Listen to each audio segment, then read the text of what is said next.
Bien, listo, Andrea. Puedes empezar con tu exposición. Lo que sí, Andrea, que quisiera consultar algo. Dígame. ¿Que las preguntas sean al final o se te puede hacer alguna pregunta en el intermedio? Como ¿De qué guste, manera te mantienes más cómoda tú? bueno, siempre me hacen las preguntas al final. Perfecto. Bueno, Listo. Entonces, las preguntas hacemos al final. Listo. Puedes ya, empezar, Andrea. ok.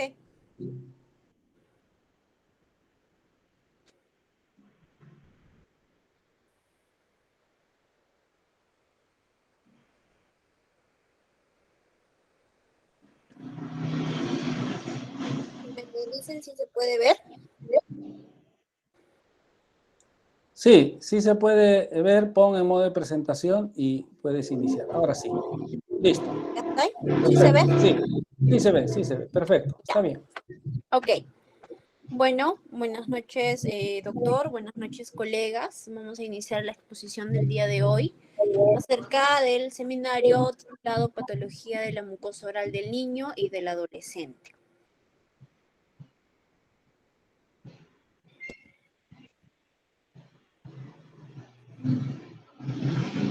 Bueno, sabemos ya por histología que la mucosa oral pues está compuesta por un epitelio que viene de la capa denominada el ectodermo, también posee una membrana basal y la lámina propia que están derivadas del ectomesénquima, ¿no?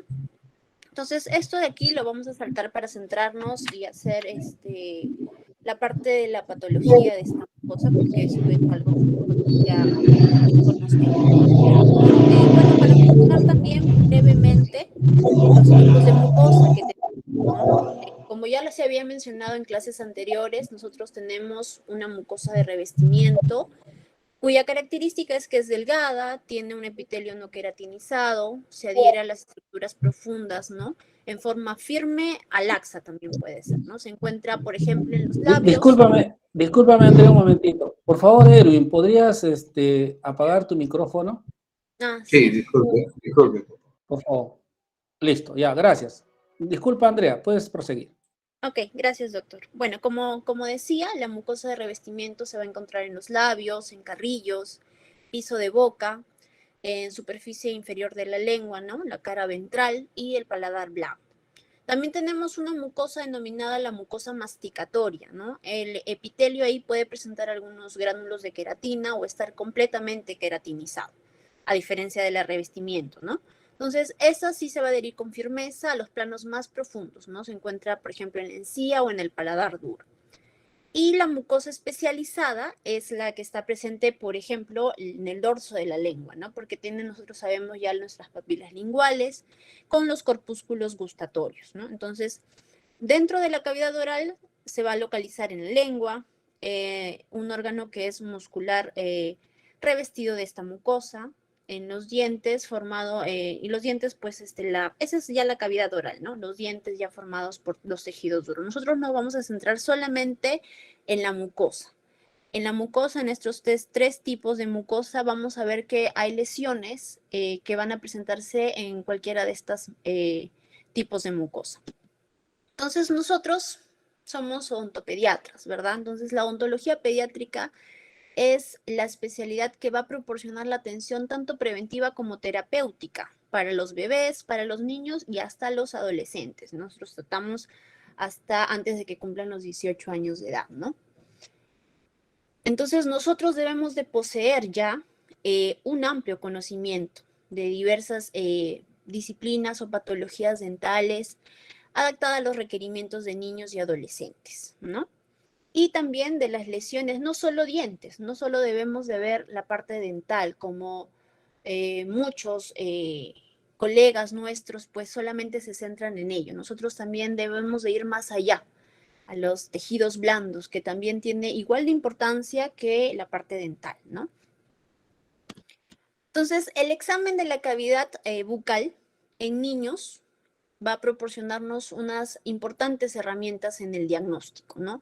En las alteraciones del desarrollo, también podemos nosotros ser las personas que podemos diagnosticar alguna enfermedad neoplásica, infecciosa o inflamatoria, ¿no? porque nosotros debemos de realizar un examen oral exhaustivo, ¿no? Y como ya lo dije, no centrarnos solamente en dientes. Aquí podemos ver una imagen de diferentes patologías de la cavidad oral que vamos a ir viendo poco a poco, ¿no? Yo me he centrado en esta exposición en un artículo que me pareció bastante bonito, que es un artículo del 2019, que es un workshop mundial de medicina oral, es el 7º workshop. Y bueno, aquí exponen la frecuencia relativa de las lesiones de mucosa oral en niños, ¿no? Y es como una revisión sistemática. Entonces yo me basé en este cuadrito, bueno, aquí en la parte de epidemiología, me basé en este cuadrito del estudio, donde pues están las condiciones en mucosa oral, las patologías más frecuentes, las 20 más frecuentes, pero yo me he centrado en estas que están encerradas, ¿no? Las 7 primeras. Y también estoy mencionando algunas otras. Por ejemplo, las úlceras aftosas, las lesiones por virus de herpes simple, las lesiones asociadas a trauma, la glositis migratoria, la candidiasis, las úlceras, la keilitis y algunas otras que vamos a ir viéndolo en adelante. Vamos a iniciar con la estomatitis aftosa recurrente. Esta patología es una patología inflamatoria crónica, ¿no? Que va a afectar a la mucosa oral. Se caracteriza por la presencia de aftas que pueden ser únicas o pueden ser múltiples, que son erosivas y también son dolorosas. Y bueno, van a persistir aproximadamente de 13 a 14 días, ¿no? Periodo en el cual se va a dar este recambio celular del epitelio para que puedan remitir espontáneamente, ¿no? No van a dejar cicatriz, no van a dejar ninguna evidencia de su existencia, pero pueden reaparecer tras un periodo de remisión. Entonces, ¿a qué se puede deber esta estomatitis? Puede deberse a algunas infecciones, por predisposición genética, por enfermedades sistémicas, por estrés también pueden aparecer, por traumatismos, por factores hormonales, deficiencias de microelementos. Estas lesiones se van a clasificar, clínicamente se van a clasificar de acuerdo al tamaño y de acuerdo a la forma, ¿no? Tenemos las más comunes, las más frecuentes que van a involucrar un 75 a un 85% de los casos, que son las aftas menores, que tienen un tamaño de 5 a 10 milímetros aproximadamente, son de forma ovalada y se curan sin dejar cicatriz en 1 o 2 semanas. Luego vamos a tener a las aftas mayores. Las aftas mayores, por su propio nombre, es un tamaño ya mayor de 10 milímetros y solamente ocupa de un 10 a un 15% de los casos totales, ¿no? Va a tener esta sigla característica de bordes irregulares y puede tomar hasta 6 semanas en sanar y puede sí dejar cicatriz, ¿no? Y tenemos la otra variedad que son las aftas herpetiformes, que ocupa también de un 5 a un 10% de los casos. El tamaño puede ser de 2 a 3 milímetros, ¿no? ¿Por qué se llaman herpetiformes? Porque van a ocurrir en grupos de 10 hasta 100 aftas, así como un racimito. Y se van a curar sin dejar cicatriz también en 1 o 2 semanas. Como lo había mencionado, los posibles desencadenantes, aquí lo vamos a ver un poquito más a detenimiento. Puede haber una lesión leve en la boca por algún trabajo dental, eso ya también lo podemos ver más adelante, que también puede ser por algo traumático que se generan las úlceras, por cepillado excesivo de los dientes, accidentes deportivos o por morderse accidentalmente en la mejilla. Por uso de dentríficos y enjuagues bucales que contienen algunos el laurilsulfato de sodio, que puede ser irritativo y causar las aftas, por sensibilidad a algunos alimentos, ¿no? En especial el chocolate, café, fresas, huevos, frutos secos, queso, alimentos picantes o ácidos, ¿no? Puede ser por una deficiencia de vitamina B12, deficiencia de zinc, de ácido fólico o de hierro. También se puede dar por una respuesta alérgica a algunas determinadas bacterias de la boca. Si una persona tiene, por ejemplo, el Helicobacter pylori, tiene una gastritis también, esa misma bacteria puede causar también úlceras en la boca o las aftas, ¿no? También se puede dar por cambios hormonales durante la menstruación ya en las adolescentes, en los púberes, ¿no? Y como ya lo habíamos mencionado, por un estrés emocional. Bueno, puse esto de aquí, pero bueno, en niños no se da mucho, pero también está relacionada a las aftas algunos trastornos o enfermedades, ¿no? Como la celiaquía, ¿no? Las personas que son sensibles al gluten.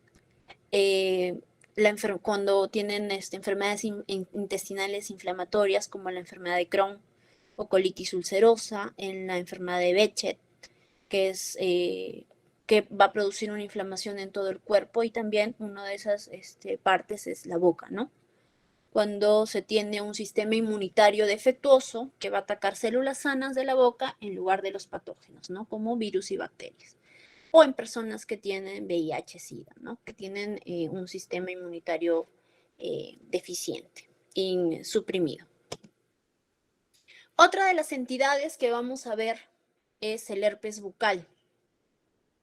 Herpes bucal, herpes oral, labial también se puede decir, ¿no? Es una ampolla febril y va a comenzar como una ampollita que se forma alrededor de los labios o dentro de la cavidad oral. Vamos a ver que va a tener algunas variedades este herpes, ¿no? A veces también aparecen en el mentón, pueden aparecer en las mejillas, en la nariz, ¿no? Luego de algunos días esas ampollitas van a empezar a supurar y luego van a formar una costrito, ¿no? Y se van a curar por completo en un plazo más o menos de 1 a 2 semanas. En los niños el herpes labial puede ser causado o es causado por el virus herpes simple tipo 1. Ya nosotros sabemos que hay otro virus de herpes tipo 2, que es el genital, ¿no? Entonces, en niños se va a causar en su mayoría por el virus del herpes simple tipo 1. La mayoría de las personas se van a exponer por primera vez más o menos cuando se tiene de 1 a 5 años. Vamos a ver cómo es su transmisión.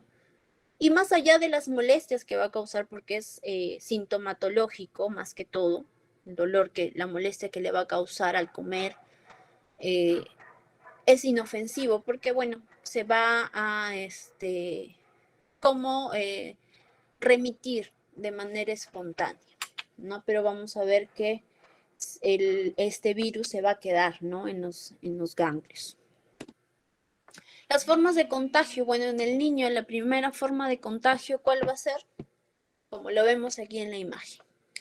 El adulto, por creer que le da amor a su hijo, ¿no? Que la muestra de amor es besarlo, lo besa a veces en la boca, ¿no? Cometemos ese error como padres. Y nosotros le pasamos las bacterias, los virus, los hongos que nosotros podemos tener a un bebé, a un niño que tiene el sistema inmunológico en desarrollo todavía, en maduración, que no puede todavía defenderse, y somos los primeros somos las primeras vías de transmisión de virus, bacterias y demás, ¿no? Entonces, los desencadenantes comunes del herpes labial. ¿Qué va a incluir? Va a incluir fatiga, estrés, la exposición a la luz solar, calor, frío, sequedad intensa, lesiones o grietas en la piel, si tiene algún resfrío o gripe, si está deshidratado, tiene una dieta deficiente, una fluctuación hormonal.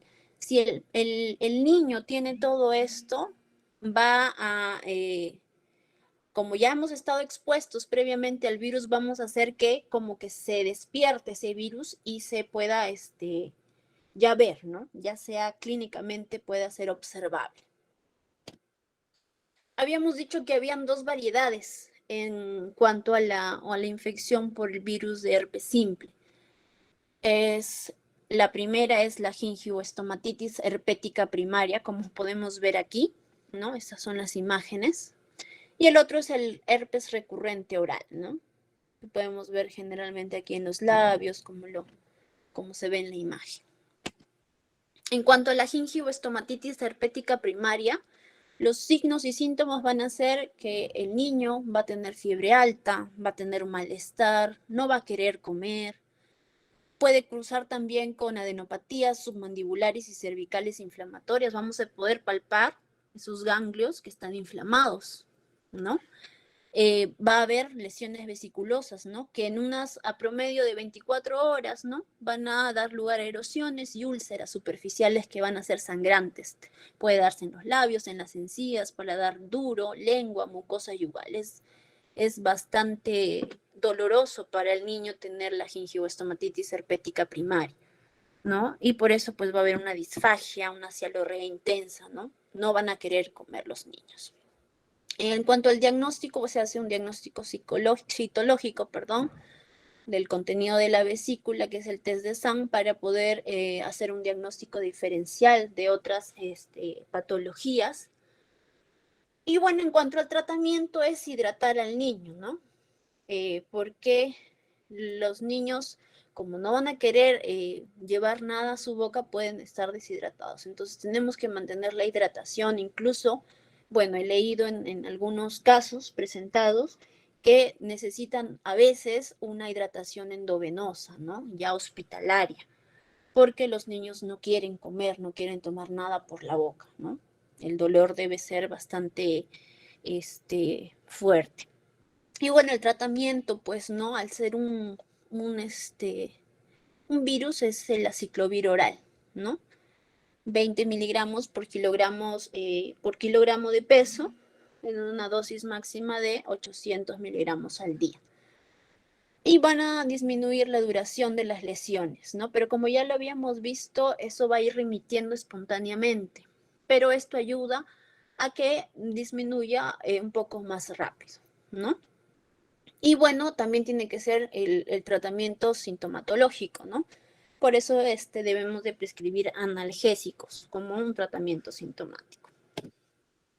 En cuanto a las complicaciones, bueno, lo quise mencionar porque lo leí también, es que puede haber que el virus del herpes simple puede propagarse a los ojos. Sabemos que el niño está pues con la manito en la boca, ¿no?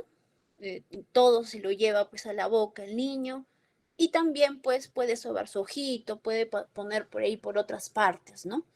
Y esto puede provocar pues en un muy poco porcentaje queratitis por el virus del herpes simple, ¿no? Que es una infección en la córnea, que es la parte que cubre el ojo, ¿no? La infección suele curarse sin dañar el ojo, pero las infecciones más graves pueden dejar cicatrices, ¿no? En la córnea o incluso causar ceguera.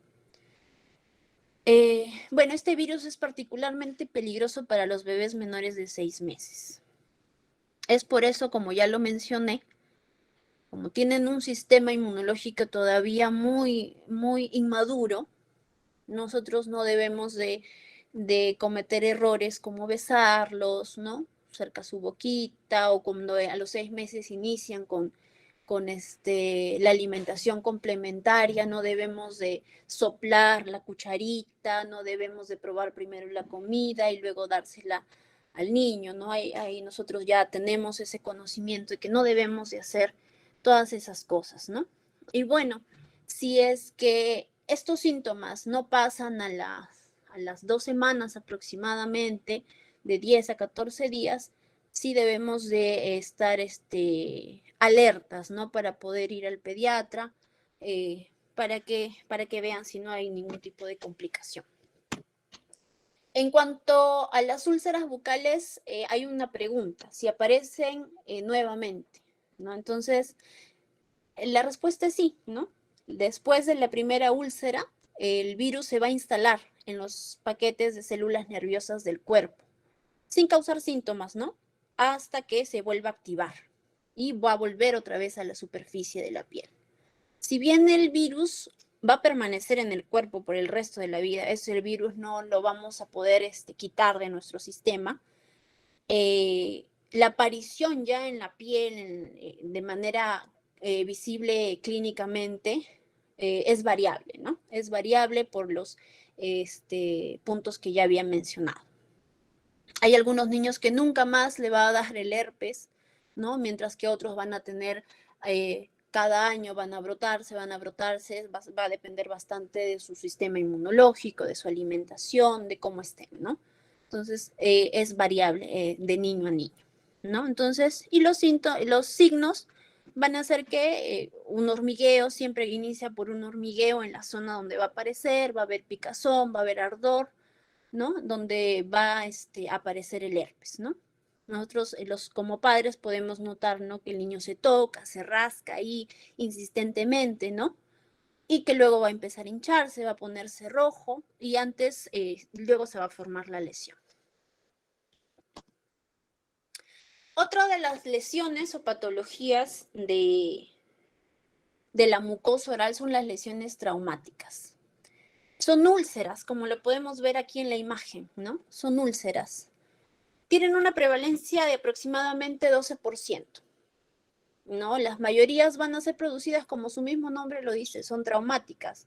Van a ser producidas por contacto, ¿no? Continuo con una cúspide. Generalmente es por algún dientecito que tiene alguna arista muy marcada, está muy filuda y va a estar va a estar topando ahí la mucosa, que obviamente es bastante sensible, y se va a dar esta úlcera traumática, ¿no? Entonces, por la repetición se va a dar. Puede darse, por ejemplo, en la lengua, en el labio, en el carrillo, ¿no? Y si sigue ahí esa arista, ese punto que está causando la ulceración, no va a desaparecer, ¿no? O puede desaparecer y recidivar nuevamente. Entonces, nosotros el tratamiento aquí es quitar la causa etiológica, o sea, por ejemplo, hacer un pulido, ¿no? Del dientecito, si es que, por ejemplo, se hizo una restauración que está ahí topando con la mucosa, está chocando, está haciendo esa lesión, pulirla, ¿no? Y debemos retirar esa causa etiológica para que también se vaya la lesión traumática, ¿no? Bueno, acá ya mencioné esto que dice aquí. Y bueno, quería mencionar una de las lesiones que nosotros como odontopediatras vamos a ver muy frecuentemente. O a veces no tan frecuente, pero bueno, en el hospital del niño donde yo he estado, sí, ha sido bastante regularmente frecuente el encontrar esta lesión, ¿no? Que es la denominada rigafede, que es una úlcera traumática en los bebés, ¿no? Que puede darse en bebés que tienen dientes natales, dientes neonatales, o sea, que nacieron o que le salió un dientecito en el primer mes de vida o que nacieron con el dientecito, ¿no? Y obviamente, pues la boquita del bebé al nacimiento no está acostumbrada a tener algún diente, ¿no? Entonces, es por ello que al momento de que erupciona, puede estar cortante por ahí, puede haber algún borde un poco filoso o algo que le va a hacer pues este tipo de úlcera, que muchas veces llegan a este punto, con este tamaño de úlcera, ¿no? ¿Cuál es el tratamiento aquí en el rigafede? Pues nosotros tenemos que evaluar el dientecito, si tiene movilidad, si hay posibilidad de que el niño, pues por la movilidad, en algún momento pueda ingerir esa pieza dentaria si está movible, ¿no? Hay ese peligro de que lo puede ingerir, entonces debemos de retirar ese diente antes de que eso ocurra. Si es que está fijo, está duro, no tiene movilidad, pues hay que pulir ese dientecito, ¿no? Entonces tenemos que evaluar esto para poder ver la mejor manera de mejorar esta úlcera, ¿no? Como ya lo he dicho, es retirar la causa etiológica para retirar esta lesión, para que la lesión remita. Otra de las patologías que está dentro de las más frecuentes es la candidiasis oral, ¿no? Entonces, esta patología ya la conocemos, ¿no? Ocurre en niños, en adultos, ¿no? Por un hongo denominado Candida albicans, ¿no? una pequeña cantidad de este hongo va a vivir normalmente en la boca, así la tenemos en la boca, como todas las demás bacterias que tenemos normalmente en boca. Nuestra cavidad oral está repleta de diferentes tipos de bacterias, de hongos, ¿no? Que conviven en un equilibrio, pero hay algunas veces que ese equilibrio se rompe y hay se elevan algunas número de bacterias o de hongos, ¿no? Y se puede dar esta candidiasis oral, ¿no? ¿Y por qué se da esto? Generalmente cuando el sistema inmunitario también está débil, ¿no? O cuando las bacterias normales mueren. El hongo ahí comienza a multiplicarse. Los factores de riesgo es, como ya lo mencioné, el primero es el sistema inmunitario debilitado, ¿no? Es más probable que los bebés o los adultos mayores van a presentar esa candidiasis oral porque tienen un sistema inmunológico más deprimido que los demás, ¿no? O también algunas personas que tienen enfermedades o algunos tratamientos que inhiben ese sistema inmunitario, como personas que tienen cáncer o que tienen algún tratamiento de quimioterapia, radioterapia, que deprimen inmunológicamente su sistema, o personas que han sido trasplantadas de órganos, que toman medicamentos a diario también que deprime su sistema inmunitario para evitar obviamente el rechazo de órganos, pero sabemos que altera todo el sistema, pues, ¿no? O algunas personas que toman medicamentos que también inhiben el sistema, ¿no? Como personas que están con TAR, ¿no? En pacientes con VIH o SIDA. Pacientes diabéticos también puede ser un factor de riesgo, porque en la saliva puede contener pues altas cantidades de azúcar y esto va a favorecer el crecimiento de la cándida. Cuando una persona pues ha tenido candidiasis vaginal, también puede ser provocar la candidiasis oral. Y como ya lo he mencionado anteriormente, el adulto es el que puede tener eso, pero lo transmite al bebé por lo que ya me había mencionado, ¿no? Algunas personas que toman medicamentos como por ejemplo la prednisona, los corticoides no inhalables, personas por ejemplo asmáticas, ¿no? Que reciben este tipo de medicamentos, también puede ser un factor de riesgo para padecer candidiasis oral. Y cuando se tiene otro tipo de afecciones orales, ¿no? En personas que tienen una prótesis, ¿no? O personas que tienen serostomía en la boca, ¿no? También aumenta el riesgo de tener candidiasis oral. Aquí podemos ver, mira, en las imágenes, ¿no? Lo que nosotros conocemos, ahorita lo vamos a ver en adelante, el conocido Muget en el bebé. ¿Cuáles son sus signos y síntomas? Van a ser lesiones blancas, cremosas, que pueden presentarse en la lengua, en las mejillas, en la parte de los carrillos, ¿no? Obviamente, y a veces también puede estar en el techo de boca, en encías, en amígdalas, ¿no? Estas lesiones son elevadas, con un aspecto como requesón, pues, ¿no? Aquí lo vemos como es, blanquito. Hay enrojecimiento, hay ardor, inflamación, que puede causar una dificultad para comer o tragar. Esto va a ser desprendible. Cuando nosotros le pasemos la gasita para limpiar, se va a desprender, ¿no? Ese es uno de las maniobras que nosotros podemos usar para dar el diagnóstico diferencial. Puede haber un sangrado leve, ¿no? Cuando las lesiones se frotan o se rascan. Va a haber un agrietamiento, enrojecimiento también de las comisuras. Vamos a ver en adelante la queilitis, que también pues se dice que puede ser causado por cándida. De algodoncito, ¿no? Sensación algodonosa, estos en la boquita, ¿no? Puede haber pérdida del gusto. Y bueno, cuando se tiene un paciente que ya es mayor y tiene alguna prótesis, debajo de esa prótesis puede haber enrojecimiento, irritación y dolor.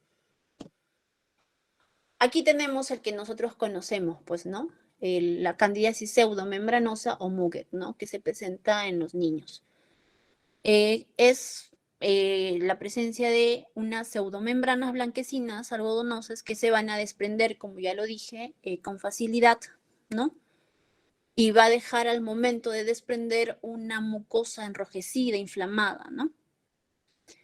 Y generalmente no dan mucha sintomatología de acuerdo a la literatura, pero bueno, en las pacientes que yo he logrado ver con esta patología, sí, el bebé no quiere comer nada, ¿no? No come, llora todo el tiempo porque está con la irritación. También tenemos la candidiasis eritematosa aguda, ¿no? Aquí ya la vemos así rojita, ¿no? Puede estar en la lengua, en paladar, ¿no? Se dice que puede ser una evolución del Muget o puede empezar tal cual, así como está, eritematosa, ¿no? Ahí se van a producir áreas eritematosas, erosivas, puede darse en el dorso lingual, ¿no? Dando el aspecto de una lengua depapilada, roja y brillante, que eso se da más, no en agudas, sino en crónicas, ¿no? Pueden ser frecuentes después de haber consumido antibióticos de amplio espectro, ¿no? Y se ha visto, pues, después de tratamientos también con corticoides y en niños con una higiene oral deficiente, personas diabéticas y con SIDA o VIH. La queilitis angular, ya lo había mencionado, ¿no? Puede cursar también con la aparición de lesiones eritematosas y fisuras, ¿en dónde? En las comisuras de los labios, lo que nosotros conocemos o que más bien la gente conoce como boqueras, ¿no? Que pueden erosionarse al abrir y cerrar la boca, ¿no? Es doloroso. Creo que la mayoría de personas hemos cursado con este tipo de patología de queilitis angular en algún momento de nuestras vidas y sabemos que es bastante doloroso cuando se abre la boca, ¿no? O cuando se quiere comer. Y bueno, es más habitual en adultos con falta de piezas dentarias porque no tiene esa dimensión vertical normal y por eso se pueden formar esta queilitis angular, ¿no? En los adultos mayores sobre todo. Otra de las, perdón, otra de las patologías que menciona el artículo en el que me estoy basando es la herpangina. La herpangina es producida ya no, es también producida por un virus, pero este virus es un Coxsackie que puede ser causado por tipo A o tipo B, en su mayoría por tipo A, y también el ECO, ¿no? Entonces es poco frecuente en neonatos y es más frecuente en los preescolares, en niñitos un poco mayores, ¿no? De más o menos de 3 a 10 años. Pero en realidad puede presentarse en cualquier grupo de edad, ¿no? ¿Cómo van a ser la presentación? Aquí lo podemos ver. Son vesículas, son ulceraciones que se puede dar en el paladar blando, en los pilares amigdalinos, en su mayoría de veces se presenta así en los pilares amigdalinos anteriores, ¿no? O en la úvula o en la faringe ya más adentro, ¿no? Y su remisión va a ser espontánea también, como toda la vida de los virus, pues, ¿no? Es en su remisión va a ser pues espontánea. ¿Qué signos y síntomas va a tener el niño cuando presente herpangina? También va a tener fiebre, va a tener dolor de cabeza, no va a querer comer, va a haber un dolor en la garganta, un dolor al tragar y va a presentar estas úlceras en la boca, ¿no? Y la garganta. Y también cuando ya se cursa con otro tipo de patología que lo vamos a ver en un ratito, también puede haber estas úlceras en los pies, en las manos y hasta en los glúteos, ¿no? ¿Cómo van a ser estas úlceras? Tienen una base de color blanco o blancuzco grisáceo y un borde rojo, ¿no? Y pueden ser dolorosas y en la mayoría de los casos solamente hay algunas, ¿no? No se llena toda la cavidad oral. Su tratamiento va a ser sintomatológico generalmente, porque ya lo dijimos, su remisión es espontánea, pero el niño sí va a tener síntomas, como lo hemos visto. Entonces se va a tener que prescribir paracetamol, ibuprofeno, ¿no? Para la fiebre, para el dolorcito, la molestia que le causa al niño. Tiene que aumentarse la ingesta de líquidos, ¿no? Especialmente productos lácteos fríos. Se puede hacer gárgaras cuando el niño ya es un poco mayor o comer cositas heladas, ¿no? Evitar las bebidas que sean calientes, los cítricos, limón, todo eso debemos de recomendar que no, porque el niño pues va a saltar del dolor, pues, ¿no? Si está su boca irritada con esas úlceras. Acá, consumir una alimentación no irritante, ¿no? Como lo había mencionado. Y evitar comidas picantes, frías, calientes, ácidos, que pueden irritar mucho más las llagas que van a tener en la boca. Se puede utilizar anestésicos tópicos. Bueno, yo lo poco que he podido ver, ya nos está prescribiendo ese tipo de anestésicos tópicos, ¿no? Pero todavía hay en el mercado algunos tipos de cremas, de geles balsámicos que se pueden colocar para poder disminuir un poco la molestia. Generalmente antes de que el niño coma se coloca, ¿no? Esta es la enfermedad que le había mencionado cuando ya se va a extender no solo a la boca, sino también a las manos y a los pies, que se le llama enfermedad mano-pie-boca. También es originada por el virus Coxsackie, pero es por el Coxsackie A16. También puede ser originada por el A5 o el A10, pero en su mayoría es por el A16, ¿no? Entonces, se va a incubar este virus de 3 a 5 días y va a aparecer una febrícula con un malestar en la boca, un poco de odinofagia, y aparecen luego las lesiones vesiculosas en la mucosa oral, como las pápulas y pequeñas vesículas también en las manos y en los pies, como lo vemos aquí en la imagen, ¿no? Por eso es la enfermedad de mano, pie, boca. Y este proceso va a durar aproximadamente una semana y también remite espontáneamente. Y su tratamiento, al igual que la herpangina, es sintomático. Bueno, estas son las patologías que quise mencionar. Sin embargo, hay otras que no son patologías, pero sí son unas variaciones de la mucosa oral normal, pero no es algo patológico que nosotros tenemos que tener en cuenta, como por ejemplo la eulocitis migratoria benigna, ¿no? Entonces, se identifica porque hay unas placas que puede ser única o puede ser múltiples, ¿no? De 2 a más, sin papilas, que puede ser migratoria, ¿por qué? Porque es de carácter cambiante, ¿no? Tiene un centro eritematoso y un bordecito que puede ser un poco elevado, ¿no? Y de color blanco amarillento. Se describe como un proceso superficial que va a consistir en qué? En la descamación de la capa de queratina de las papilas linguales, ¿no? Puede haber en algunos casos ulceración.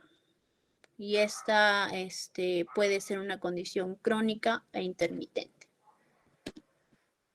La zona de la lengua afectada van a presentar unas manchas redondeadas, planas, de color rojo intenso y desprovistas de papilas gustativas, rodeadas por un borde blanquecino de aproximadamente 1 a 2 milímetros de anchos, ¿no? Entonces, van a variar, como ya lo dije, por eso se le denomina migratoria, su ubicación. Y la lengua puede sufrir a veces un poco de inflamación, ¿no? Se puede aparecer grietas. Y aunque habitualmente no es dolorosa, la persona que posee esta variación no va a tener dolor. Sí puede notar un poquito de escozor o sensibilidad en la parte afectada. Su origen se dice que puede causarse a deficiencia, pues, ¿no? De vitamina B1, ¿no? Que, por ejemplo, la vitamina B1 contiene el pollo, naranjas, espárragos, cereales, hígado, frutos secos, pescado, ¿no? También puede estar asociado a cuadros de psoriasis, ¿no? Pero no se asegura con certeza cuál es su causa a ciencia cierta, ¿no? Su etiología es aún desconocida. Lo que sí se sabe es que va a haber ciertas circunstancias que van a desencadenar la lesión, como por ejemplo está relacionado bastante con alergias. En varios artículos que leí se mencionaban a pacientes que sufrían de alergias y también tenían esta condición, ¿no? También se puede relacionar infecciones, a cambios emocionales, al consumo de alimentos calientes, salados, irritantes o picantes, ¿no? Puede afectar a varones y mujeres por igual, ¿no? A diferentes edades, y también incluso a los bebés, ¿no? Y por la apariencia, ¿no? Por cómo vemos la lengua podemos alarmarnos, pero bueno, esta es considerada una condición o una variación de la mucosa oral, más no una patología, de acuerdo a lo que he leído. En cuanto al tratamiento, casi siempre, como lo mencioné, va a ser indolor, ¿no? No va a haber dolor, pero puede haber tal vez alguna molestia, ¿no? Su evolución es benigna, ¿no? Es inofensiva, aunque sí puede ser persistente, ¿no? Puede perdurar hasta un mes o incluso mucho más. Y bueno, el tratamiento va a ser de acuerdo a la intensidad o la gravedad, ¿no? de esta condición. Si se presenta ardor o quemazón, pues, ¿no? Ahí sí va a ser un tratamiento sintomatológico, ¿no? Y bueno, acá pues se puede hacer una limpieza, ¿no? Con una gasita, con un cepillo de cerdas suaves, ¿no? Para eliminar los restos del alimento de la boca, ¿no? También se pueden hacer enjuagues con colutorios antisépticos, ¿no? O colutorio de clorexidina, ¿no? O también aplicarse directamente con una gasa en el área de descamación, algún gel antihistamínico. Y bueno, a la alimentación, pues, ¿no? Bueno, se recomienda observar qué alimentos provocan estas lesiones. Se dice que puede ser también por algunos alimentos, ¿no? Entre los más comunes está el melocotón, kiwi, melón, nueces, plátano, vinagre y tomate. Pero como ya lo había mencionado, su etiología a ciencia cierta aún no está especificada. Otra condición son los gránulos de Fordyce. Esta también es una variación de la mucosa normal, ¿no? No es considerado un padecimiento, ¿no? Simplemente es una anomalía del desarrollo, que se puede presentar de forma única o múltiple, ¿no? Que son glándulas sebáceas ectópicas, ¿no? Tejido normal en una localización anormal, que van a carecer de folículo piloso y se distribuyen dispersamente sobre las mucosas de diferentes sitios. Acá podemos ver los gránulos de Fordyce aquí en el labio, aquí dentro en el carrillo. Pueden aparecer en forma bilateral, ¿no? Y simétrica. La mucosa que los cubre tiene características normales, ¿no? Son lesiones de carácter benigno, no poseen ningún tipo de significado patológico. Sin embargo, muy rara vez puede desarrollarse un adenoma glandular sebáceo benigno, ¿no? De estas estructuras. Y bueno, se le puede denominar como manchas, como puntos, como gránulos de Fordyce, ¿no? O enfermedad de Fordyce. Nosotros creo que la mayoría de nosotros lo conocemos como gránulos de Fordyce. Y bueno, por último tenemos a esto que nosotros, no sé mis colegas, pero mi persona sí ha logrado ver a bastantes pacientes bebés, sobre todo, con este tipo de variación, ¿no? Que son las perlas de Epstein y nódulos de Bone, que son unas pápulas pequeñas, ¿no? De aproximadamente 2 o 3 milímetros, que son de color blanquecino, que podemos ver, ¿no? Blanquecino aquí en el paladar, que se pueden presentar, o amarillentas también pueden ser, que se pueden presentar en el paladar duro o en el reborde gingival, que están presentes en el 85% de los recién nacidos. Desaparecen espontáneamente. Lo que nosotros podemos hacer o indicar es dar masajes. Generalmente a dar masajes van a ir desapareciendo o van a desaparecer espontáneamente sin hacer ningún tipo de tratamiento. Y bueno, eso era todo lo que tenía. Hay un montón de patologías, en realidad es bastante extenso, pero quise resumir en las más frecuentes, ¿no? Basándome en el artículo que leí. Y bueno, eso es todo. Muchas gracias. Bien, perfecto, Andrea. Para pasar a la ronda de preguntas, todos vamos a prender nuestras cámaras. Ok.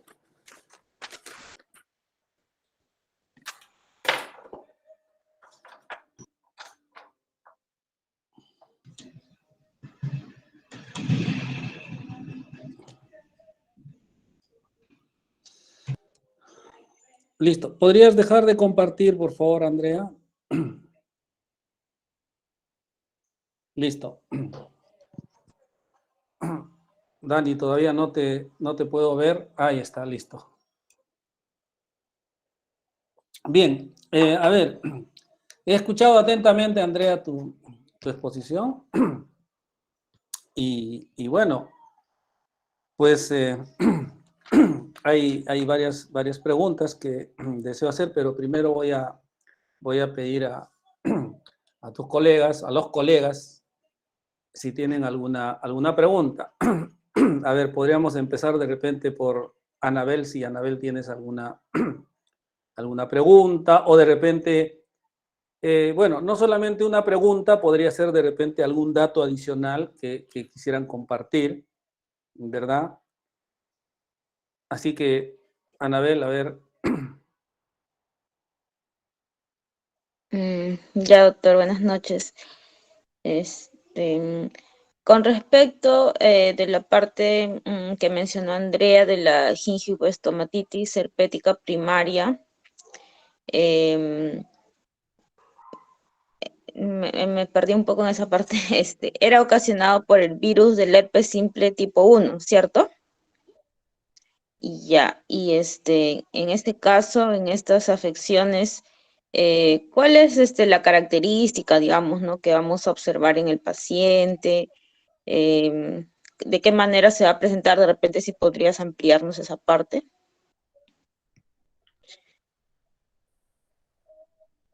Sí, ¿me escuchan? Ujú. Sí, Claro, bueno, puedes como prender tu cámara, por favor, Anabel. ¿Sí está prendida mi cámara? Oh, ¿O no? ya.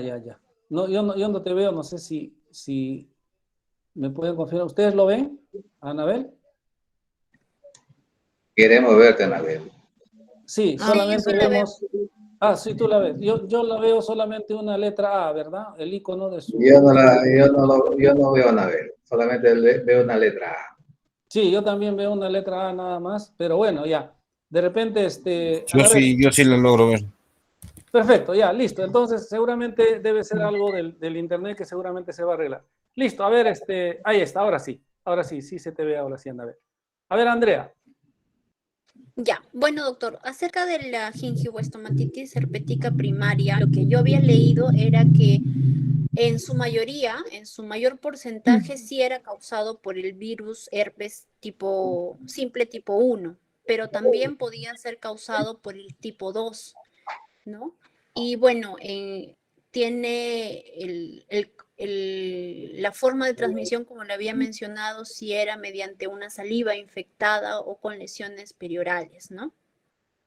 Entonces, podía ser en algunas ocasiones una afección que puede estar asintomática, pero también hay en otros casos que sí hay sintomatología, como ya lo había mencionado, el paciente puede presentar fiebre, puede presentar inapetencia, no va a comer, ¿no? Cuando son bebés van a llorar, ¿no? Van a tener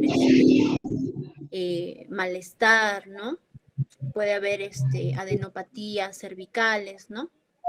Eh, una sensación cuando ya el pequeño ya está un poco más grande, puede decirnos que tiene una sensación de ardor en la boca, ¿no?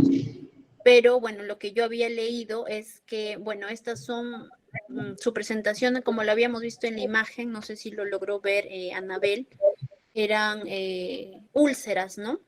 Úlceras con halo rojizo, esa era su presentación, que se podía dar pues en paladar, podía darse en la mucosa de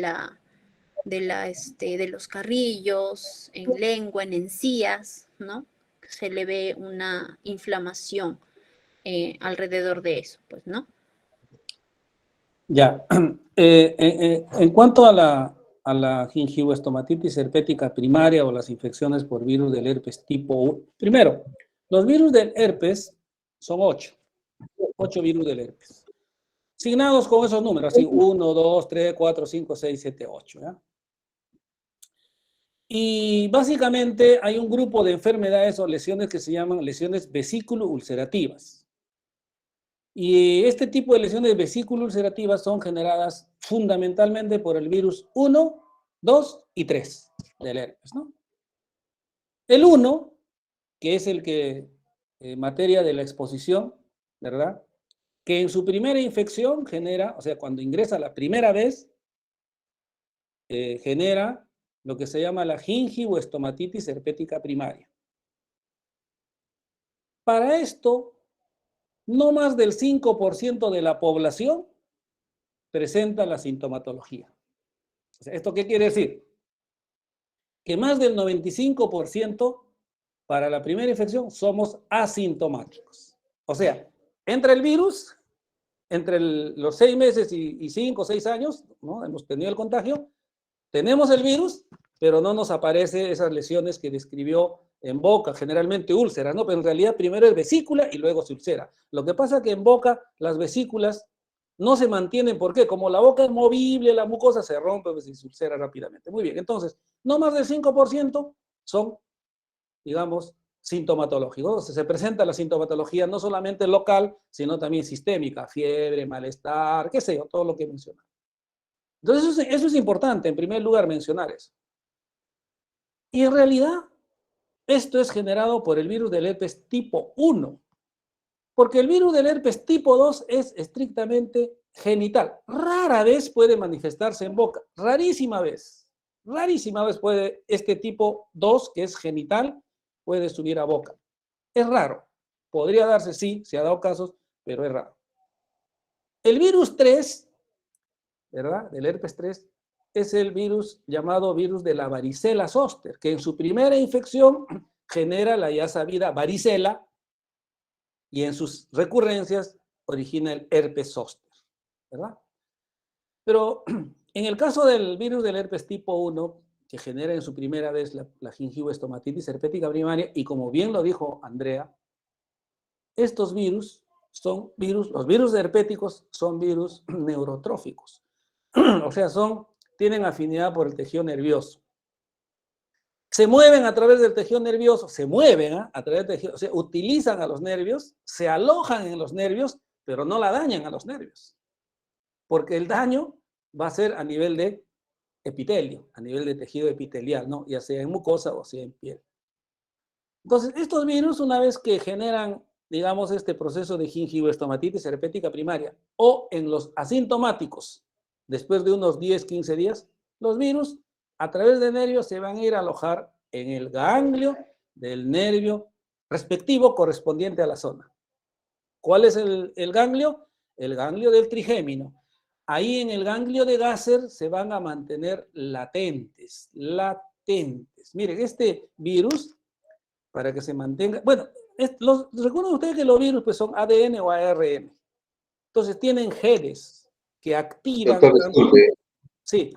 Doctor, disculpe, usted decía latente. ¿Podría ser atenuado también, doctor?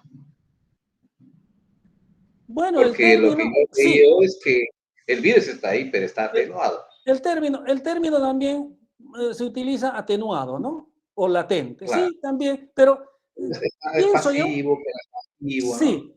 Que no o puede ser no patogénico también, pero la cosa es que el virus va a estar ahí en condiciones, digamos, de no generar ninguna anomalía, ¿no? Por eso utiliza el nervio, utiliza el citoplasma de la neurona a nivel del ganglio, ¿no? Entonces ahí se mantiene, activa pues unos genes, le decía, se llama unos genes de latencia, ¿no? Que la van a mantener, o sea, el nervio le va a dar las condiciones de vida y a cambio de eso no le va a hacer daño, ¿no? Muy bien.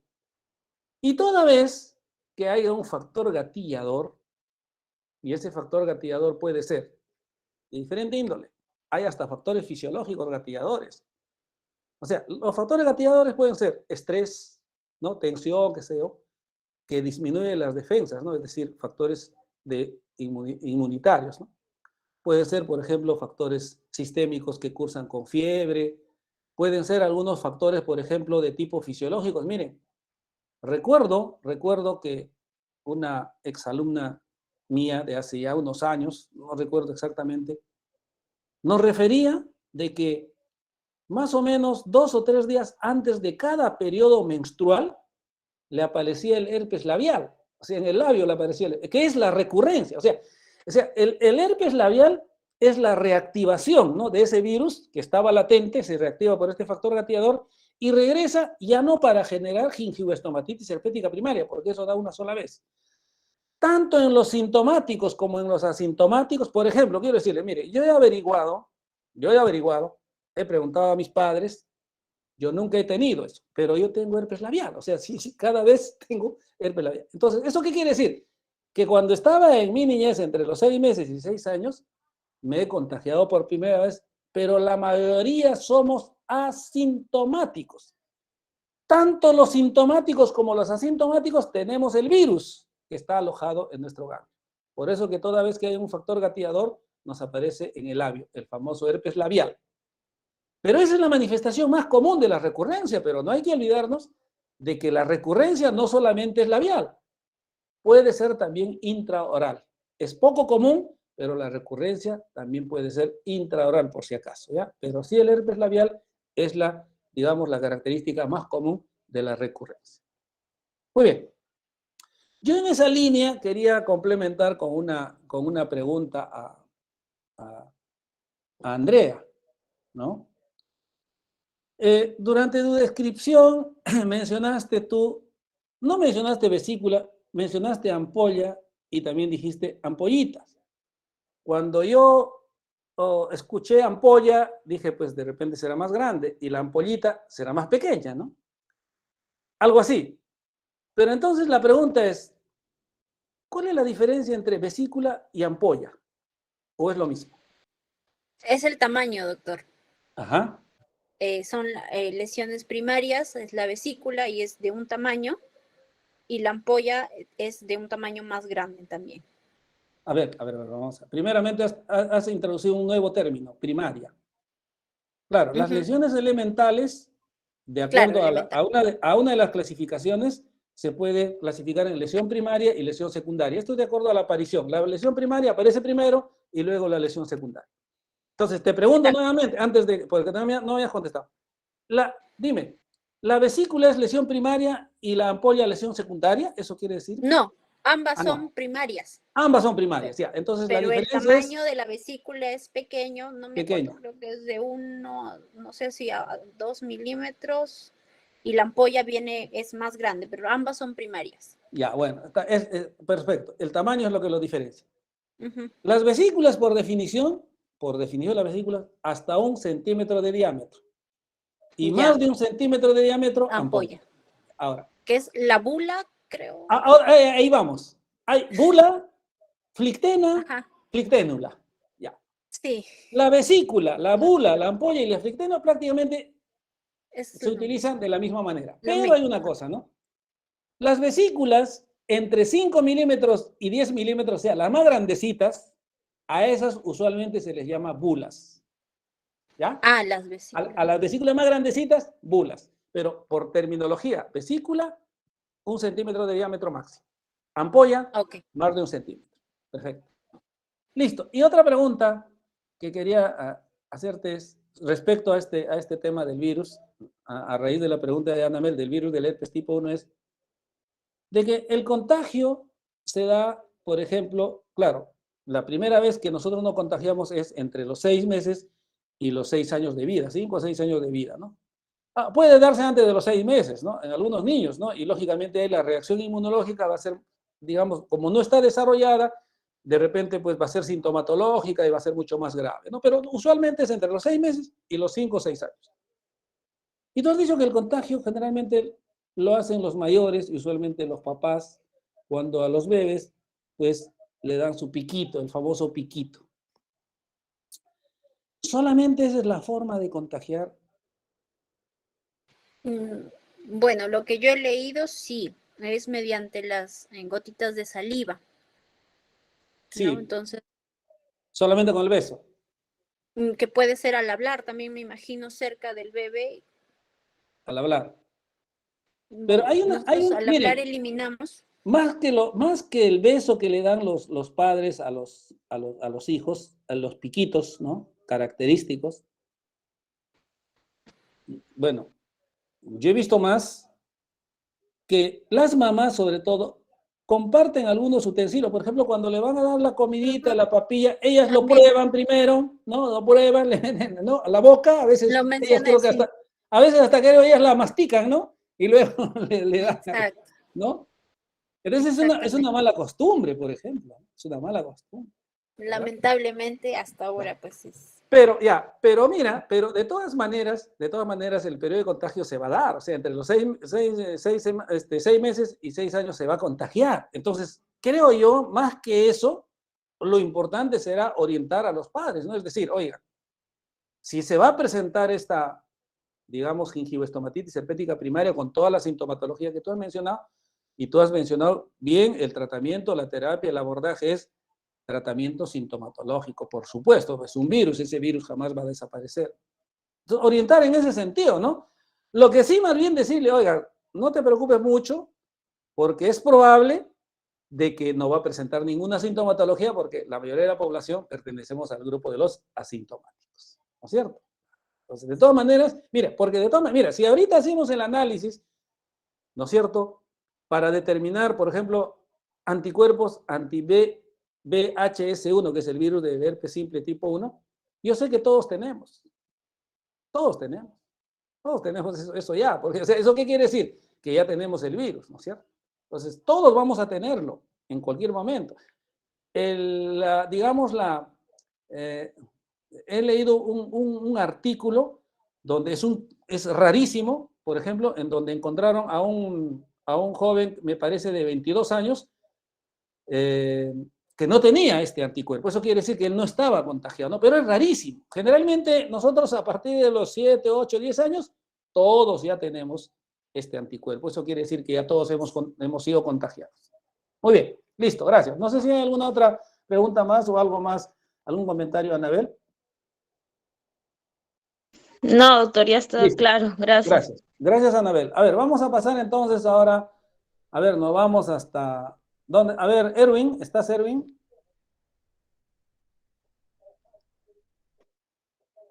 Entonces, Doctor, te vas hasta Iquitos, doctor.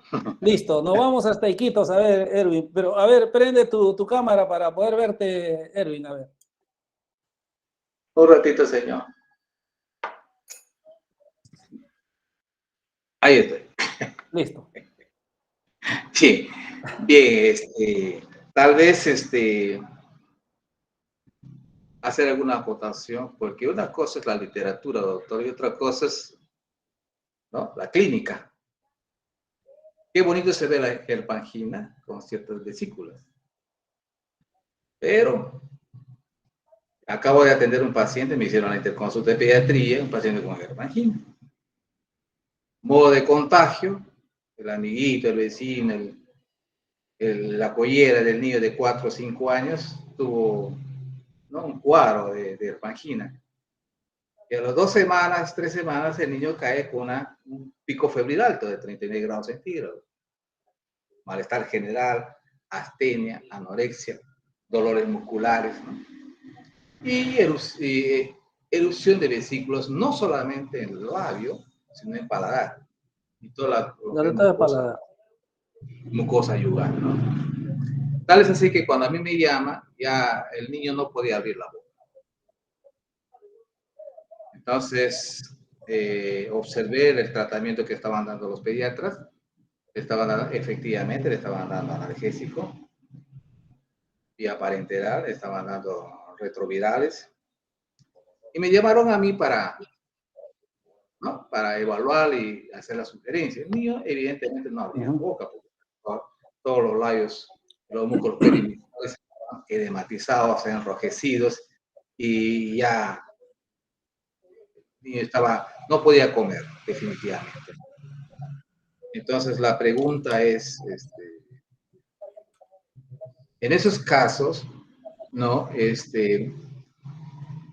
concomitante, es un agregado, esta sintomatología en el niño, ¿no? Ya no vemos vesículas, doctor, en el labio. Ya no vemos vesículas. Sino vemos úlceras, ¿no? Ya ha eclosionado la vesícula, entonces todos los labios superior e inferior está edematizado, enrojecido, eritematoso, y con halo cero sanguinolento, ¿no?, que a mí me preocupó bastante. Entonces, puede cursar con un proceso infeccioso. Lo Ujú. viral puede llevar a un cuadro infeccioso. Ujú. Muy bien, a ver, una muy buena pregunta. Pero antes de eso quisiera hacerte la pregunta, y como a ti te llamaron para, digamos, dar tu opinión, ¿cuál ha sido tu recomendación? Bueno, la recomendación primero es que ellos continúan con su tratamiento, con ¿Ya? la antibiótico terapia y retroviral. Yo prácticamente le di la indicación de prevención y limpieza y higiene oral, pero con gingisona. Ya. Toques con gingisona, de arriba hacia abajo, como una como una especie de aspersión, porque el niño no aceptaba ni siquiera que le toque con la gasa. Ya. ¿De acuerdo? Entonces yo tuve que dejar caer gotas de gingisona de arriba hacia abajo y que me cubra todos los labios superior e inferior. Le dije a la Ya. enfermera que eso tiene que hacer el interno de odontología, le dije, no la enfermera, porque la enfermera iba y sacaba la costra y me dejaba eritematosa y muy adolorida los labios. Por lo tanto, ese niño no puede ni abrir la boca. Ya. Entonces empezamos por ahí. Ya, listo. Empezamos Y por ahí porque que sigan los analgésicos. Perfecto, ya, que claro, sigan los analgésicos. porque la Ya, gingisona y en cuanto a la alimentación, ¿has recomendado algo? sí, dieta líquida fría. Perfecto, dieta líquida. Ya Dieta está, líquida fría. listo. Nada de cosas temperadas ni picantes. Fría. Listo. Ahora, y en cuanto a, ¿qué niño de cuántos años? 4 años. Ya, 4 años. Bien. Y Preescolar. recomendaste, claro, el niño de 4 años, por supuesto, seguramente el niño estará, pues bueno, cansado, aburrido, qué sé yo, pero recomendaste algo sobre, de repente, guardar reposo, que esté, pues ¿Sí? que no El te, paciente ¿sí? está hospitalizado en intermedios de Ah, ya, pediatría, ya, ¿no? perfecto. Reposo absoluto. Reposo absoluto. Ya, yo Reposo creo absoluto. que, Dieta líquida fría, no picantes, perfecto, no calientes. Segundo, listo, aspersión con gingisona. ya. Sí, me parece que, Erwin, me parece que, Mañana, tarde y noche. de noche. Tuve que decir a la interna que por favor usted tiene que venir en la noche a hacer ese control específico. Ujú, Gracias a perfecto. Dios, el niño ya está abriendo la boca Claro. y ya está comiendo. Claro. Perfecto. No, es que las indicaciones son las indicaciones que están en la línea justamente. Pero tu pregunta es válida y vamos a pasar a Andrea respecto a que si puede haber complicaciones infecciosas. Esa ha sido la pregunta. A ver, Andrea. Bueno, doctor, no he leído en algún caso en específico, pero yo considero que sí se puede haber una infección bacteriana. Como ya lo había mencionado en la cavidad oral, tenemos inmensidad de bacterias, virus, Claro. hongos. Miren, Entonces, Este era un sí caso puede de llevar una herpangina. cosa a la otra. Este era un caso de herpangina viral, pero infectada. claro, claro. Ahora, ¿por qué, no? O sea, ¿cuál es la razón de la infección? Miren, y esto creo que lo debemos de tener, y yo sé que sí lo sabemos, pero siempre hay que recordar lo que toda herida o toda úlcera en boca hay que considerarla infectada. Lastimosamente, ¿no? Por la presencia, pues, de toda esa microflora, ¿no? Claro. Y más aún en este tipo de pacientes, ¿no? Perfecto, Sobre listo. todo, doctor, cuando eclosionan las vesículas. Claro, por eso, cuando se ulcera, pues, Cuando eclosionan las El tejido cuando vesículas, está se ulcera, expuesto. claro. claro, recién son, ¿cómo te puedo decir? Invadidas, Mire, infiltradas por claro, bacterias, ¿no? pero mira, pero Erwin, a pesar, ¿no? A pesar de que las vesículas herpéticas son intraepiteliales, ¿ah? O sea, porque mire, hay vesículas subepiteliales y hay vesículas intraepiteliales. ¿Cómo nos damos cuenta de que es subepitelio o intraepitelial? Cuando se rompen, si sangran, son subepiteliales. Si no sangran, como en el herpes, como el pénfigo, son intraepiteliales, ¿ok? Por ejemplo, el penfigoide sangra, es subepitelial. Sangra. Entonces, una herida ¿Sí? que sangre en boca, lógicamente, pues no tendrá mayor, seguramente, riesgo a infectarse lo más rápidamente posible. Ya, bien. ¿Sí? Perfecto, gracias, Ese Erwin. Perfecto, gracias. Muy bien, a ver, pasamos con Dani. Dani, ¿puedes prender tu cámara? Listo. Sí, Dani, sí, doctor. ¿alguna pregunta, algún comentario? En mi caso, una pregunta nada más, doctor, acerca del Muget. Quería saber, si hay algún tipo de tratamiento, pues, acerca del Muget, ¿no? Sea tópico, algunos tal vez antifúngicos, tópicos, ¿no? O de forma casera, pues, porque creo que anteriormente o actualmente siguen utilizando, pues, el violeta de genciana también, ¿no? Para contrarrestar eso, ¿no? No sé si me puede profundizar un poco el tema, doctor. A ver, vamos a pasar a Andrea. Andrea, respecto a la terapia, ¿no? De, de la candidiasis. Sobre todo la candidiasis, bueno, en general las candidiasis porque hay, ya tú mencionaste dos tipos, ¿no? La pseudomembranosa y la eritematosa, ¿no? Que se da en niños, pero más la eritematosa o atrófica se da pues en adultos portadores de prótesis removibles, ¿no? Generalmente la llamada subprotésica, ¿no? O atrófica o eritematosa. Pero hay otro tipo de candidiasis, que es la candidiasis, es poco frecuente la candidiasis hiperplásica.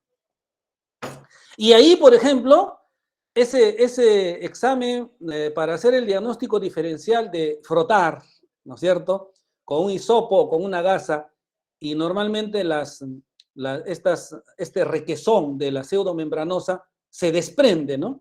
En el caso de la hiperplásica, cuando tú frotas, es cierto, se desprende una parte, pero queda blanquecina, algo que no se desprende. Esa es una de las... Claro, es poco frecuente esta, ¿ya? Por si acaso, pero también se presenta.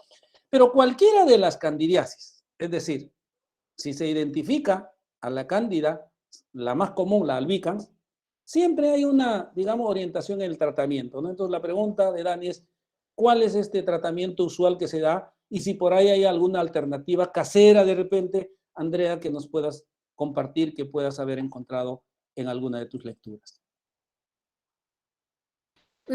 Bueno, doctor, acerca del tratamiento del Muget, lo que yo he encontrado, bueno, alternativa casera, como dice el colega, sí conocía sobre la violeta de genciana para colocarle, pero el tratamiento que yo he leído es colocar el antifúngico, como él mismo lo ha dicho, como el miconazol o como una nistatina tópica, ¿no? Que se aplica con gasita en la parte, pues, ¿no? Después de haber hecho la higiene.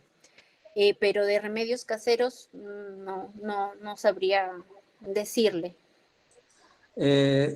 Por ejemplo, bueno, Bueno, efectivamente, doctor, como lo que dice la comentario, colega, sí, lo que Eric. dice la colega, ¿no? Realmente nosotros acá utilizamos nistatina, que es el micostatín, ¿no? Que Claro. lo podemos usar como toques, como colutorios inclusive, ¿no? Hemos tenido un paciente con candidiasis y nosotros hemos recomendado nistatina, ¿no?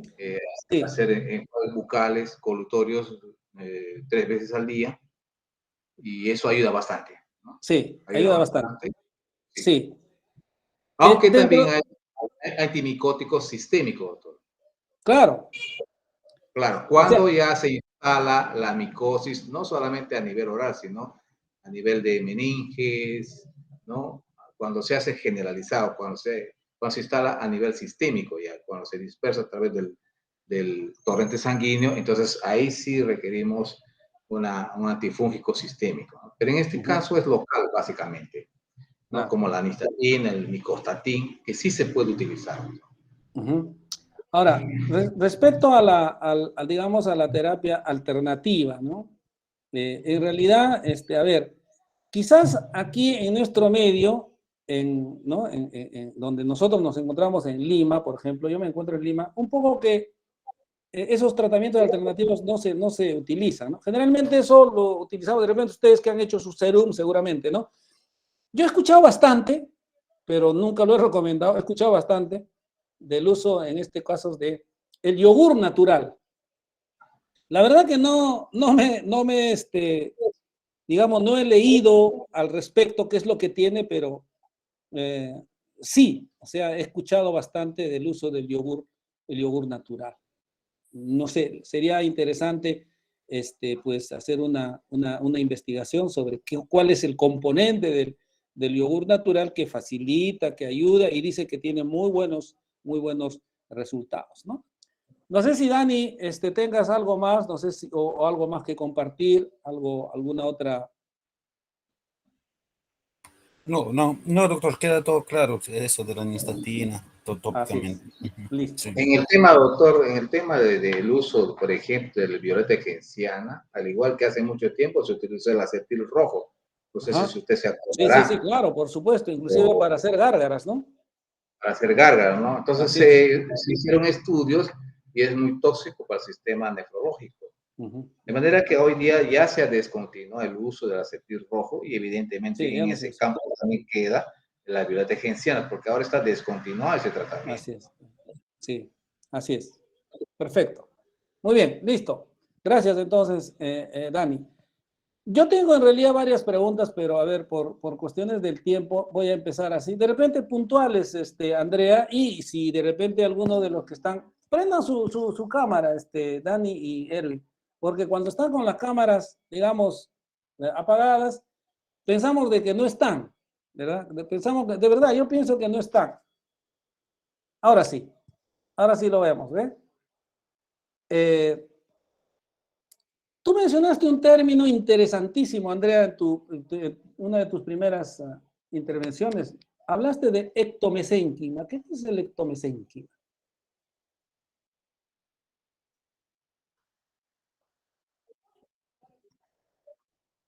Ya. Sí, era bueno, había dicho de las capas de la mucosa que derivaban de tanto como del ectodermo como el ectomesénquima, que son, ¿cómo lo puedo decir? Son las capas, es, ¿cómo lo puedo decir? Es, A ver, durante la formación, durante la organogénesis, que yo conozca, hay 3 capas. Ectodermo, claro. mesodermo y endodermo. Eso es lo que yo conozco. Pero Ujú. también sí conozco lo que es el ectomesénquima. Entonces, por eso te preguntaba, ¿no? Y mire, y te voy a decir que el ectomesénquima es una parte fundamental en la formación de los dientes, en la odontogénesis.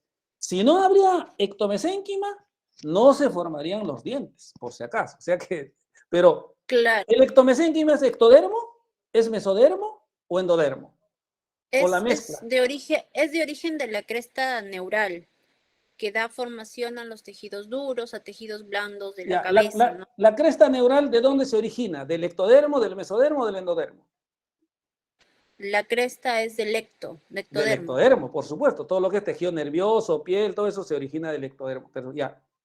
Pero me estás diciendo que entonces el ectomesénquima es células de la cresta neural, nada más. Claro, su origen es de ahí, pero tiene, ajá, eso es lo que yo sé. Bueno, lo que yo recuerdo. Ya. Entonces, para definir, ¿no? El ectomesénquima es una mezcla de, ¿ya? Mesénquima, que es tejido mesodérmico, de origen Mesodermo. mesodérmico, a la cual Y se aquí, unen lo que tú has mencionado, las células de la cresta neural. O sea, ya, por eso ectomesénquima es parte de ectodermo y y parte de parte de mesodermo. mesodermo de mesénquima. Y eso es Ok. fundamental. Mire, se han hecho experimentos durante la odontogénesis en ratitas, se ha sacado el ectomesénquima, ¿no? Se ha sacado el ectomesénquima de las zonas donde se forman los dientes. Y en esa zona no se formaron dientes. O sea, el ectomesénquima, por la presencia de células de la cresta neural, cumplen la función inductora odontogénica. O sea, es fundamental ese ectomesénquima para la inducción en la odontogénesis. Muy bien. Otra de las preguntas es que tú mencionaste sobre un test, el test de Sank, que es un test Ujú. que se utiliza para el diagnóstico de herpes, ¿no? ¿En qué consiste más o menos este test de Sank? Bueno, lo que yo había leído era de que tenían que rasparse los bordecitos de la vesícula y la base y, y creo que se utilizaba un colorante para ver si se teñía. Uh-huh. A Me ver, parece que es así. sí, el test de Sank consiste, sí, en hacer un raspado, ¿verdad? De Ajá, la superficie de la vesícula o de la úlcera herpética, ¿verdad? Y entonces ahí nosotros vamos a observar, lógicamente, unas células, ¿no? Al hacer una coloración, ¿verdad? Este test es lógicamente utilizado para el diagnóstico de herpes. ¿Por qué? Porque en realidad al herpes se le podría hacer una biopsia. No, no, o sea, ¿para qué hacer la biopsia? O sea, ¿para qué? ¿Para de repente completar una casuística? No, ¿no? Entonces, usualmente se hace este test de sangre, que en eso consiste. Y otra pregunta es, hablaste tú sobre esta enfermedad de Riga-Fede o síndrome de Riga-Fede, que es pues una úlcera, digamos, que le aparece al niño en la cara ventral de la punta de la lengua por la presencia de estos dientes natales o dientes neonatales, ¿no? Y ¿hay alguna característica que pueda presentar la mamá? O sea, voy a la mamá de este niño con síndrome de Riga-Fede. Claro, o sea, al presentar dientes natales o neonatales al momento de lactar, también le va a lastimar el pezón a la madre. Mastitis, ¿no? Entonces las mamás usualmente, claro, usualmente van a tener mastitis, ¿no? Eso también hay que tener en cuenta, ¿no? Claro. Ahora, y por ahí va un poquito también la otra pregunta que te hacía, es de que tú mencionaste de que esos dientes pueden ser natales o neonatales. Pueden ser dientes supernumerarios o pueden ser dientes pretemporarios. O sea, pueden ser dientes que se están moviéndose, ¿verdad? Y que al moverse de repente el niño, ya tú mencionaste que puede haber la consecuencia de, se lo puede tragar, ¿no? Se lo puede tragar, puede estar en el estómago y provocar una infección intestinal, y en el peor de los casos puede entrar a las vías respiratorias, ¿no? Con las vía aérea. Entonces, la pregunta iba un poquito ya al tratamiento. Claro, el tratamiento, si es que se está moviendo y si es que es un diente neonatal, ¿verdad? O un diente natal, pues lo vamos a sacar, ¿no? Que es lo que se extrae. Bien. Pero si es un diente que no se mueve, si es un diente pretemporario o es un diente temporal que ha erupcionado antes de su etapa, pues, así es. Y ahí está el diente. Le tomaste la radiografía, inclusive ahí está con toda su raíz. Todo. ¿Cuál será el tratamiento? Bueno, lo que he leído y creo, no sé si lo mencioné, era, y lo que hemos hecho también en el hospital cuando se ha dado esos casos es aliviar los bordes del diente. Aliviarlos lo más que se pueda, dejarlo todo romo para que, como ya lo había mencionado, ¿no? El factor etiológico se tiene que retirar. Si no se retira el diente, al menos debemos de aliviar esos bordes para evitar que se esté ulcerando más, ¿no? Perfecto. Así, no, creo que eso tiene los mameloncitos, ve como un serrucho, pues prácticamente. Exacto. Eso Ajá, está no con solamente le va a hacer daño a él, y mira, más quizás le hace daño a él, y también más le va a hacer daño a la mamá, seguramente, ¿no? Porque imagínense. Bien. Sí. Y ya como una última, bueno, hay varias preguntas, pero bueno, ya para no quiero cansarlos tampoco. Mencionaste algo sobre la queilitis angular en niños, es cierto, ¿no? Las famosas boqueras en niños. Dime, estas boqueras en niños, ¿no? Porque, claro, en adultos usualmente se va a presentar, por ejemplo, en pacientes edéntulos de repente, generalmente totales, o aquellos que han perdido la dimensión vertical, etcétera, ¿no? Pero las boqueras en niños, ¿a qué te asocia más o menos? ¿Qué es lo que está pasando? ¿Y cuál sería la causa de queilitis comisural o angular en niños?